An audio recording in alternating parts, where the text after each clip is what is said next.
अयोध्या में 500 साल के इंतजार के बाद रामलला को भव्य आशियाना मिल गया है। भगवान श्री राम की प्राण प्रतिष्ठा का कार्यक्रम बीते जनवरी में हुआ था। अब इसी तर्ज पर श्रीलंका में सीता मैया की भी प्राण प्रतिष्ठा की जाएगी।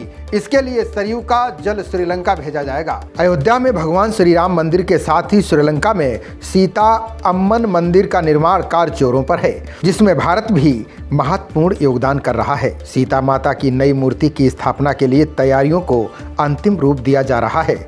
इस मंदिर में 19 मई को मां जानकी की प्राण प्रतिष्ठा की जाएगी। प्राण प्रतिष्ठा के अनुष्ठान में अयोध्या की सरयू नदी के जल की महत्वपूर्ण भूमिका होगी।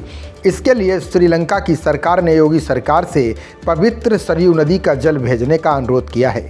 सरयू के पवित्र जल को इकट्ठा करने के लिए सीता अम्मन मंदिर के प्रशासन का एक प्रतिनिधिमंडल 15 मई के बाद भारत आएगा, जिसकी मंजूरी उत्तर प्रदेश सरकार ने दे दी है।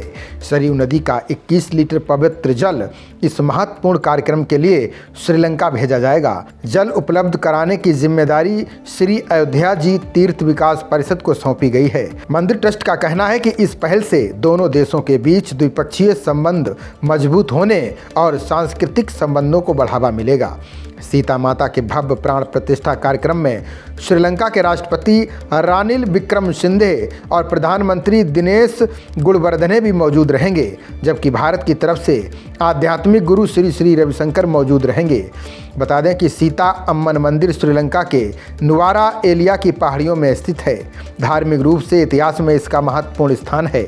ऐसा कहा जाता है कि रामायण में जिस अशोक वाटिका का जिक्र है, ये वही है। अशोक वाटिका में ही सीता मैया को रावण ने कैद कर रखा था। बताया जाता है कि भगवान श्री राम के दूत हनुमान जी जब माता सीता की खोज कर रहे थे तो सबसे पहले वो यहीं पहुँचे थे। इसके बाद उन्होंने माता सीता को प्रभु राम की अंगूठी दिखाई थी। यहीं से श्रीलंका कांड की शुरुआत हुई थी। सीता अम्मन मंदिर के पीछे चट्टानों पर हनुमान जी की पुण्यतिथि के साक्ष्य आज भी मौजूद हैं, जहां उनके पैरों के निशान दिखाई देते हैं। इसके अलावा सीता नदी के एक किनारे की मिट्टी पीली है, जबकि दूसरे किनारे की मिट्टी काली है। इसे भी हनुमान जी के यहां आने की घटनाओं से जोड़कर देखा जाता है। खबरों का सिलसिला जारी रहेगा। देखते रहिए जनप्रवाद। नमस्कार।